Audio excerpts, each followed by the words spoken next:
జై దుర్గా భవాని. ఈరోజు దుర్గమ్మ సందేశం ఏంటి అంటే, తొందరపడి నెట్టివేయద్దమ్మా. జూలై 31న నీ జీవితం మారే రోజు. రేపు శుక్రవారం నీ జీవితంలో అద్భుతం జరగబోతుంది. ఈ శుభవార్త వస్తూ ఉంటుంది. ఆనందంగా ఈ దుర్గమ్మ మాటలను పెడచెవిన పెట్టకుండా ఆఖరి వరకు విన్నావంటే జీవితం ఖచ్చితంగా మారుతుంది. నీ జీవితాన్ని మార్చడానికి ఈ దుర్గమ్మ ఎప్పుడూ నీకు తోడుగా ఉంటానని మర్చిపోవద్దు. నీ జీవితంలో రాబోయే ఈ వార్త నీ జీవితాన్ని రకరకాలుగా మలుపు తిప్పబోతుంది. మరి రేపటి రోజున నీ జీవితంలో ఏం జరగబోతుందో తెలుసుకోవాలంటే ఆఖరి వరకు వినాల్సిందే. అప్పుడు నీ జీవితం మారుతుంది. చూడమ్మా, ఈ యొక్క ప్రపంచంలో, ఈ బ్రహ్మాండంలో నువ్వు ఏకాకివి అని చెప్పి భ్రమపడుతున్నావు కదా.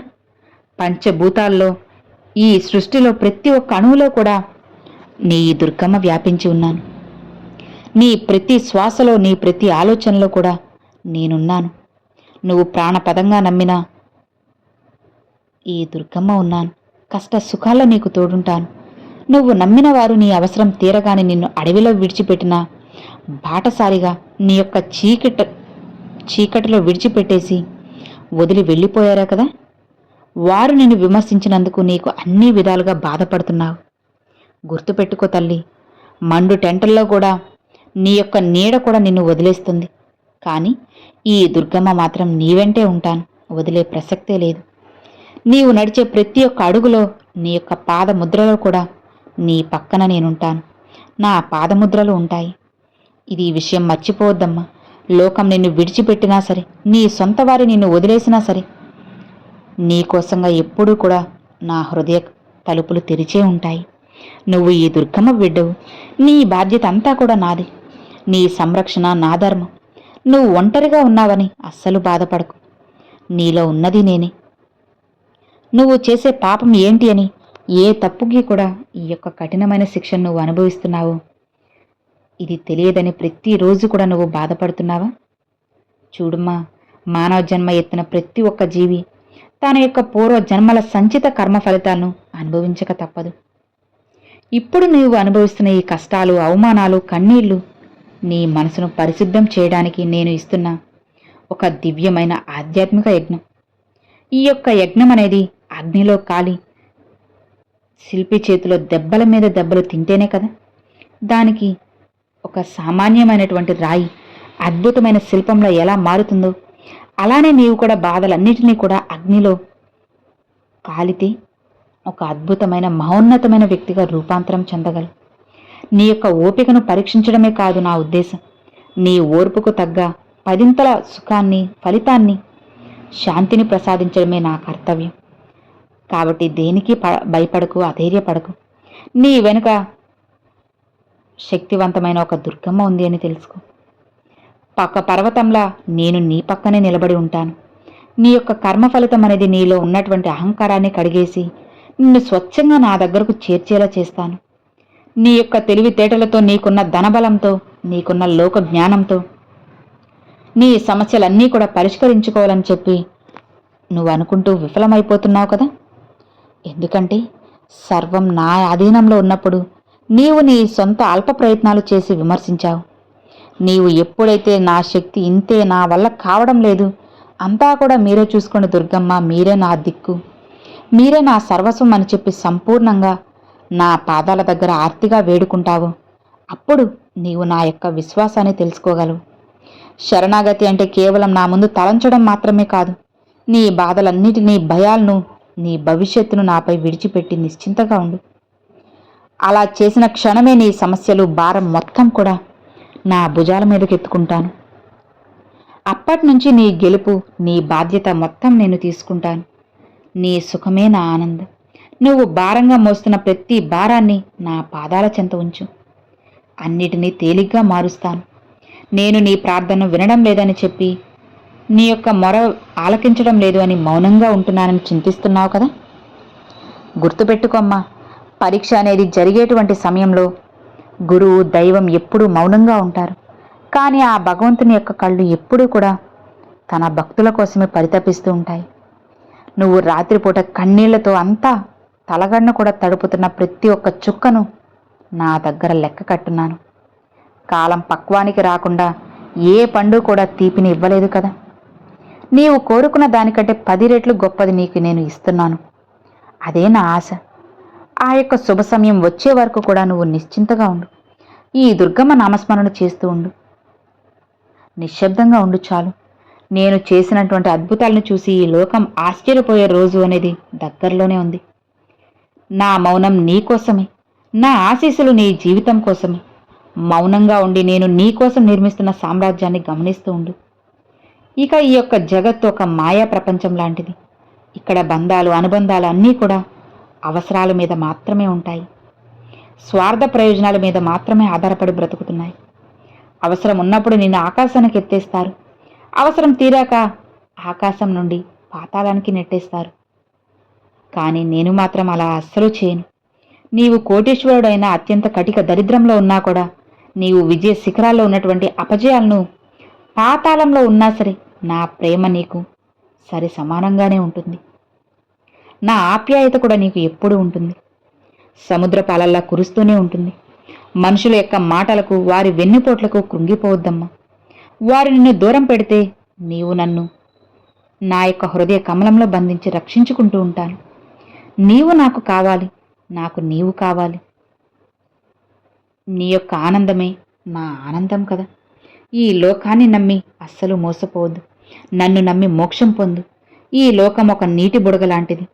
నా ప్రేమే శాశ్వతమని తెలుసుకో. నా 2 కళ్ళు నిన్ను ఎప్పుడూ కూడా రకరకాలుగా చూస్తూనే ఉంటాను, కాపాడుకుంటూ ఉంటాను. నువ్వు నాపై చూపే అచంచలమైన ప్రేమ, నమ్మకమే నాకు గొప్ప బహుమతి. నువ్వు చేసే అత్యంత విలువైన పూజమ్మ.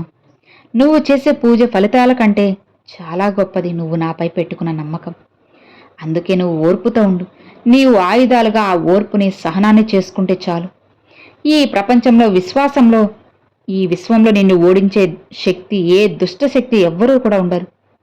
ఎంత కష్టం వచ్చినా, ఏ సమస్య వచ్చినా సరే, అంతా కూడా ఈ దుర్గమ్మ నీకు తోడుందని నమ్మి నిశ్చింతగా ఉండు.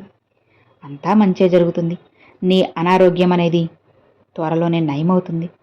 ఒకవేళ నీకు ఏదైనా సరే జరిగినా తప్పకుండా అది కూడా న్యాయంగా తీర్చిదిద్దుతాను. నీ యొక్క పుణ్య ఫలితం రెట్టింపు అవుతూనే వస్తూ ఉంటుంది. భయపడకు. ఆ ఫలితం దక్కే రోజు కూడా నువ్వు పొందబోతున్నావు. సంతోషంగా ఉండమ్మా. అంతా కూడా వర్ణనాతీతంగా ఉంటుంది. నీ జీవితం ఒక నందన వలంగా మారబోతుంది. ఆ యొక్క గమ్యం చేరే వరకు ధైర్యంగా నువ్వు ఉండాలి కదా. కాబట్టే నీకు అనేక రకాలుగా ధైర్యం అనేది చెప్తూనే ఉన్నాను. నీ యొక్క గదిలో నువ్వు ఒంటరిగా ఏడుస్తూ ఉన్నప్పుడు నీకు తెలియకుండానే నీ పక్కన అలా కూర్చొని నీ కళ్ళను తుడిచి నీ తల నిమురుకుంటూ ఉన్నాను నేనే. నువ్వు నడుస్తున్న దారిలో నీకు తెలియని ఎన్నో ఆపదలు రాబోతున్నాను నేను. ఎన్ని కుతంత్రాలు నీ చుట్టూ పన్నుతూ ఉన్నారో నీకు తెలియదమ్మా. వాటన్నిటి నుండి కూడా నిన్ను కాపాడుకుంటూ ఉన్నాను. నా యొక్క అదృశ్య హస్తమే కదా. నీ దారిలో ముళ్ళు ఉన్నా వాటన్నిటినీ ఏరేస్తాను. నీ పాదాలు ఎక్కడ ఆ ముళ్ళు గుచ్చుకోకుండా నా చేతులను నీ పాదాల కింద పరుస్తూ ఉన్నాను. నీ వెనుక ఉండి నిన్ను నడిపిస్తున్నా నువ్వు నన్ను గమనించడం లేదు.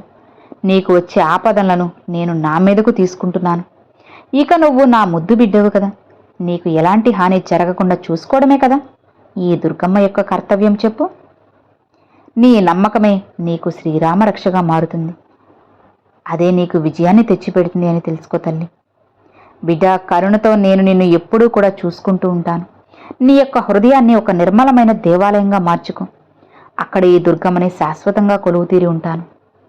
దేహాన్ని, అసూయ, పగ అన్నీ కూడా విడిచిపెట్టు. అవి నీలో ఉన్నప్పుడు నిన్ను మరింత ఎక్కువగా బాధిస్తాయి. ఎప్పుడైతే నువ్వు అందరినీ కూడా సమానంగా ప్రేమిస్తావో అప్పుడే నిన్ను పూర్తిగా అర్థం చేసుకోగలుగుతావు. నీలో నేనున్నప్పుడు మరి ఈ యొక్క ప్రపంచంతో నీకేంటి పని? అలానే నీవు ఒంటరివి అని ఎందుకు అనుకుంటున్నావు చెప్పు. నీవు నా బిడ్డవి, దుర్గమ్మ బిడ్డవి. నేను నీ ప్రాణాన్ని, నీ యొక్క హృదయ స్పందన అన్నిటినీ కూడా నేనే. అయితే నువ్వు పిలిచే 2 అక్షరాలు దుర్గమ్మ లేదా అమ్మ అని పిలిచే నామం నీ జీవితాన్నే మారుస్తుందమ్మా. భయపడకు తల్లి. భయం అనేది అస్సలు అవసరం లేదు. దుర్గమ్మ బిడ్డలకు అసలుకి భయం అనేది అస్సలు ఉండకూడదు. ఎందుకంటే ఆ భయం ఉంటే అంధకారంలో నువ్వు ఉండిపోతావని తెలుసుకో. ఎంత చీకటిలో ఉన్నా నా నామాన్ని పఠించు. నా నామం నీ చుట్టూ ఒక దీపపు వెలుగుని ఖచ్చితంగా ఇస్తాను. నీ ప్రతి శ్వాసలో నా నామాన్ని నువ్వు నిలుపుకో తల్లి. అంతా కూడా నీకు మంచే జరుగుతుంది. నా నామానికి సాటి వచ్చే శక్తి ఈ సృష్టిలో మరొకటి లేదని తెలుసు కదా. ఇదే సత్యం. ఇదే నువ్వు నమ్మాలి. నా నామం ఉన్న చోట విజయం వెంటనే ఉంటుంది. అది అగ్ని పర్వతం అంటే కష్టాలను సైతం మంచులా కరిగిస్తుంది. ఇక నీ దగ్గర ఉన్న దానిలో కొద్దిగా అయినా సరే ఆకలితో ఉన్నవారికి అన్నం పెట్టు, సాయం చేయమ్మా. అది నేరుగా నా కడుపును నింపే విధంగా చేస్తుంది. ఇక నువ్వు చేస్తున్న ప్రతి చిన్న పని కూడా నీ యొక్క కర్మలను పూర్తిగా కడిగేస్తుంది. ఎవరిని తక్కువ చేసి అస్సలు చూడకు. ప్రతి ఒక్క జీవులో దుర్గమ్మ స్వరూపాన్ని చూసుకో, దర్శించుకుంటూ ఉండు చాలు. నీవు ఇతరులకు చేసే నిస్వార్థమైన సాయమే నీ యొక్క ఆపద కాలంలో కొండంత అండగా మారుతుంది. అర్థమవుతుందా? స్వార్థాన్ని విడిచిపెట్టు. పరోపకారమే పరమార్థంగా బ్రతుకు. నీ యొక్క పుణ్య ఫలితం అనేది నిన్ను ఉన్నతమైనటువంటి స్థానంలో తప్పకుండా ఉంచుతాను. ఏదో ఒక రోజు నిన్ను ఎత్తులో నిలబెడతాను. నీ చేతి ద్వారా 10 మందికి మేలు జరిగితే నా యొక్క హృదయం ఎంతో సంతోషిస్తుంది. నీ సంపాదనలో భాగం అనేది పేదవాళ్లకు కాస్తైనా నీవివ్వగలిగితే నీ సంపదను 100 రెట్లు పెంచే విధంగా నేను చేస్తాను. నీ ఇంట్లో ప్రశాంతత లేదు అని మనస్పర్ధలతో గొడవలతో సతమతమైపోతున్నావు కదా. బాధపడద్దమ్మా. త్వరలోనే నీ ఇంట్లో సంతోషం వెల్లివిరియబోతుంది. నీ కుటుంబ సభ్యులు అందరూ మనసులను మార్చే బాధ్యత నాది. నీ ఇల్లు మళ్ళీ నవ్వులతో కళకళలాడబోతుంది. నేను నీ ఇంటికి పెద్దగా ఉండి అంతగా చక్కబెడతాను. ఇది అంతా కూడా నా వాగ్దానం. ఇక నేను ఆ మాట అస్సలు తప్పను. నీ గడపను నేను రక్షిస్తూ ఉంటాను. నీ కలత అనేది అస్సలు చెందద్దమ్మా. నీ ఇంటి దీపం నేనే. అది ఎన్నటికీ కూడా ఆరిపోకుండా చూసుకుంటాను. శరీరానికి వచ్చే వ్యాధుల కంటే మనసుకు పట్టే భయమే పెద్ద వ్యాధిగా మారుతుందమ్మా. అదే ప్రమాదకరం. ఇక నీ అనారోగ్యం గురించి నీ ఆరోగ్యం క్షీణిస్తుంది. అందుకే దిగులు అస్సలు చెందొద్దు. తప్పకుండా నా యొక్క సంపూర్ణమైన విశ్వాసంతో నమ్మకంతో ఉండు చాలు. నా కుంకుమను నీ నుదుటిన ధరించు చాలు. నీ జీవితం మారిపోతుంది. నీ శరీరం ప్రతి ఒక్క అణువు కూడా శక్తితో నింపే విధంగా చేస్తాను. వైద్యులు అందరికీ కూడా వైద్యులు సైతం ఆశ్చర్యపోయేలా నేను చేస్తాను. నిన్ను సంపూర్ణ ఆరోగ్యవంతునిగా మారుస్తాను. లోక కళ్యాణం కోసం నా యొక్క సేవలో నిమగ్నమవ్వాలి. నీవు నీ యొక్క దేహాన్ని జాగ్రత్తగా చూసుకో. ఎందుకంటే అది నేను నీకు నివసించేటువంటి ఒక దేవాలయం. కాబట్టి ఆరోగ్యం పట్ల శ్రద్ధ వహించమ్మా. ఈ దుర్గమ్మ తోడు ఉంటాను. అంతేకాదు, నన్ను నమ్మిన వారెవ్వరూ కూడా మధ్యలో ఆగిపోలేదు. నా పాదాలు పట్టుకున్న వారు ఎప్పుడూ కూడా చెడిపోలేదు. ఒక తల్లి తన యొక్క బిడ్డను ఆపదలో ఏ విధంగా అయితే కాపాడుతుందో అంతకన్నా 1000 రెట్లు జాగ్రత్తగా నేను నిన్ను నా కరుణతో కాపాడుకుంటాను. లోకం నిన్ను నమ్మినా నమ్మకపోయినా, నీ వాళ్ళు నిన్ను నమ్మినా నమ్మకపోయినా వదిలేసినా పర్వాలేదు. నీకు మాత్రం నాపై ఉన్న భక్తి నమ్మకం ఉంటే చాలు. నిన్ను అందనంత ఎత్తులో నేను నిలబెడతాను. నీ నమ్మకమే నీకు శ్రీరామరక్ష అని చెప్పాను కదా. అది నిన్ను విజయ తీరాలకు చేరే విధంగా చేస్తుంది. అనుమానాలన్నిటినీ పక్కన పెట్టు. అనురాగంతో నా పాదాలను ఆశ్రయించి చూడు. నీ విశ్వాసమే నా శక్తి. నీకే అది బలంగా మారుతుంది. గతంలో నీవు చేసిన పొరపాట్లను తప్పులను తలుచుకొని వర్తమానాన్ని చిందరవందర చేసుకోకు. ఎందుకంటే జరిగేది జరిగిపోయింది. దాన్నే గతం అనేటువంటి సమాధానంతో విడిచిపెట్టు. ఇప్పుడు నీవు నా యొక్క శరణు కోరావు కాబట్టి నీ గత పాపాలను నా యొక్క అలానే దయ అనేటువంటి కరుణలో కడిగివేస్తాను. నేటి నుండి నీ యొక్క నూతన అధ్యాయాన్ని నువ్వు ప్రారంభించబోతున్నావు. నీకు నీ ముందు ఉన్నటువంటి భవిష్యత్తును ఉజ్వలంగా మార్చే విధంగా చేస్తాను. గతాన్ని తలుచుకొని కన్నీటిని అస్సలు కార్చొద్దమ్మా. రేపటి రోజున వెలుగు వైపు ధైర్యంగా అడుగులు వేయి చాలు. నీ నీడలా నేను నీ వెంటే ఉంటాను. ప్రతి ఒక్క అడుగులో నిన్ను నడిపిస్తాను. గతం నీ యొక్క అనుభవం, వర్తమానం నీ యొక్క అవకాశం, భవిష్యత్తు నా వరం. కాబట్టి నిన్ను పతనం చేయాలని ఎవరైనా సరే కుట్రలు పన్నితే, నీ యొక్క ఎదుగుదలకు గోతులు తీస్తే కాలక్రమంలో వారంతటా వారే నాశనమైపోతారు. నువ్వు నిశ్చింతగా ఉండు. నీవు ఎవ్వరికీ కూడా అస్సలు అన్యాయం చేయనంత వరకు ఏ శక్తి కూడా నిన్ను తాకలేదు. నా బిడ్డలను తాకడం అంటే సాక్షాత్తు నిప్పు రవ్వల్ని తాకడమే. నిన్ను బాధ పెట్టే వారి యొక్క కర్మ వారిని వెంటాడి వెంటాడి వేధిస్తుంది. నువ్వు శాంతంగా ధర్మ మార్గంలో నడువు చాలు. నీకు అంతా మంచే జరుగుతుంది. ఈ దుర్గమ్మ నేను చెబుతూ ఉంటాను కదా, తప్పకుండా రేపటి రోజున వచ్చే ఆ శుభవార్త నిన్ను ఆనందంతో ముంచేస్తుంది. అంతేకాదు నీ మనసును ప్రశాంతంగా ఉంచుకోవడానికి చాలా బాగా ఉపయోగపడుతుంది. నేను చెప్పే ప్రతి ఒక్క మాటని కూడా నువ్వు నమ్మకంగా ఆచరించు. అలానే నా మాటలపై నమ్మకం ఉంచు చాలు. జవదాటకుండా నా మాటల్ని నువ్వు తూచా తప్పకుండా పాటిస్తే జీవితం బ్రహ్మాండంగా ఉంటుందమ్మా. కష్టసుఖంలో నేను ఎప్పుడూ నీకు తోడుగా ఉంటాను. భయపడాల్సిన అవసరం లేదు. నిన్ను నేను ఎప్పుడూ అర్థం చేసుకుంటాను తల్లి. నీ చెయ్యి విడిచి నేను ఎక్కడికి కూడా వెళ్ళను. భయపడకు, నమ్మకాన్ని కోల్పోవద్దు. నీ మనసును ప్రశాంతంగా ఉంచుకో. ఆనందంగా మంచి మార్గంలో నడవడానికి ప్రయత్నం చేయి. జీవితంలో నీకు ఎదురయ్యే సమస్యల గురించి కాకుండా సమస్యలకు తగ్గ పరిష్కారం వైపు అడుగులు వేయి. అప్పుడు నీ జీవితం అత్యద్భుతంగా ఉంటుంది. నీ జీవితంలో నేను చెప్పిన శుభవార్తలు ఒకటి తర్వాత మరొకటి ఖచ్చితంగా వస్తాయి. ఇక నువ్వు నిశ్చింతగా ప్రశాంతంగా ఉన్నావంటే నీ జీవితాన్ని నీకు నచ్చినట్లుగా మార్చి నువ్వు సంతోషంగా ఉండేలా చేసే బాధ్యత ఈ తల్లి దుర్గమ్మదే కదా. మరి ఎందుకు భయం, బాధ, దిగులు చెప్పు? అన్నిటినీ విడిచిపెట్టు, నిశ్చింతగా ప్రశాంతంగా ఉండు. నీ జీవితాన్ని నీకు నచ్చినట్లుగా మారుస్తాను. హాయిగా ఉండు అని ఈరోజు దుర్గమ్మ ఈ సందేశాన్ని అయితే పంపారండి. సో విన్నారు కదండి, ఈరోజు దుర్గమ్మ పంపించిన ఈ సందేశం మీ అందరికి నచ్చింది, అలానే అర్థమైంది అని అనుకుంటున్నాను. నచ్చితే ఒక చిన్న లైక్ చేయండి, మరికొంతమంది మీ ఫ్రెండ్స్ అండ్ ఫ్యామిలీస్కి షేర్ చేయండి. ఫస్ట్గా మన ఛానల్ చూసేవాళ్ళు సబ్స్క్రైబ్ చేసి సపోర్ట్ చేయండి ఫ్రెండ్స్. Thanks for watching. జై దుర్గా భవాని.